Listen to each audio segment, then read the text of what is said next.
ఈరోజు పప్పు ఆకుకూర అయితే చేస్తున్నాను. చిర్రాకు అనమాట. ఇది 2 కట్టలు తీసుకున్నా. కందిపప్పు 1 కప్పు తీసుకున్నాను అనమాట. దాంట్లోకి పచ్చిమిర్చి ఒక 5-6 తీసుకున్నా. ఎర్రగడ్డలు ఒక 2 తీసుకున్నాను. టమాటాలు 2, చింతపండు ఒక నిమ్మకాయ సైజు అంత కొంచెం తీసుకున్నా. నిమ్మకాయ సైజు అంత పసుపు, కారం ఇవన్నీ యాడ్ చేస్తాను. ముందు పప్పునైతే శుభ్రంగా 2 సార్లు కడుక్కొని, ఈరోజు నేను పప్పు ఆకుకూర చేస్తున్నాను కదా. ఇదిగో ఈ కప్పుతో అయితే కందిపప్పు తీసుకున్నాను. చూడండి, ఇదిగో దీని ప్రకారం వాటర్ అయితే 2 కప్పులు వాటర్ యాడ్ చేస్తున్నాను. చూడండి, 2 కప్పులు వాటర్ అనేది యాడ్ చేస్తున్నాను.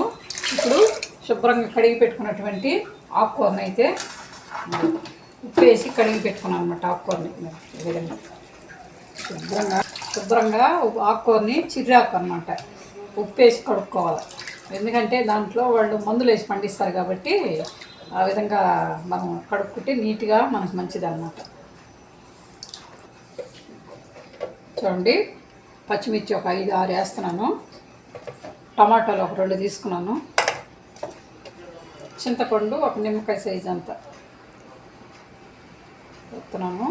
ఆనియన్ 1, ఎర్రగడ్డ 1, ఇదిగో చూడండి ఎర్రగడ్డ 1, ఇంకొచ్చి పసుపు 1 టేబుల్ స్పూను,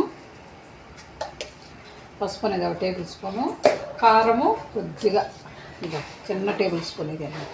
అంతే అండి. కుక్కరు మూత పెట్టేసి, కుక్కర్ అయితే మూత పెడుతున్నాను.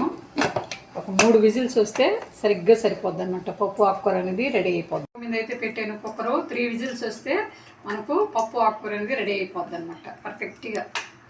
చూడండి, పప్పు ఆకుకూర అయితే బాగా ఉడికిపోయింది. 3 విజిల్స్ వచ్చింది.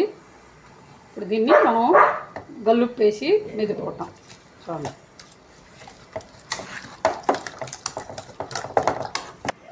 చూడండి పప్పు అయితే రుబ్బేసాను. దీన్ని తాళింపు పెట్టుకుంటాం మనం.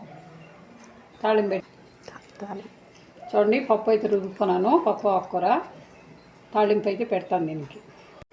చూడండి, తాళింపు అయితే రెడీ చేస్తున్నాను పప్పు ఆకుకూరకి. ఎండుమిర్చి అయితే వేసాను. చూడండి, బాగా వేగిపోయినాయి. తాళింపు పెట్టుకొని తింటే పప్పు ఆకుకూర వేడిగా వేసుకొని తింటే చాలా బాగుంటుంది. హెల్త్ పరంగా కూడా నేను ఎప్పుడు చిరాకే ఎక్కువ చేస్తాను. ఆకుకూర పప్పు ఆకుకూర అయిపోయింది. ఇప్పుడు దీనికో తాళింపు పెట్టాను. చూడండి, ఇదిగో తాళింపు అనేది ఇంట్లో వేస్తాను. వేడి అన్నంలోకి వేసుకొని తింటే టేస్ట్ అయితే అంత బాగుంటుంది అన్నమాట. చిర్రాకు పప్పు నెయ్యి వేసుకొని తింటే టేస్ట్ అనేది చాలా బాగుంటుంది అన్నమాట. మీరు కూడా ఈ విధంగా ట్రై చేయండి.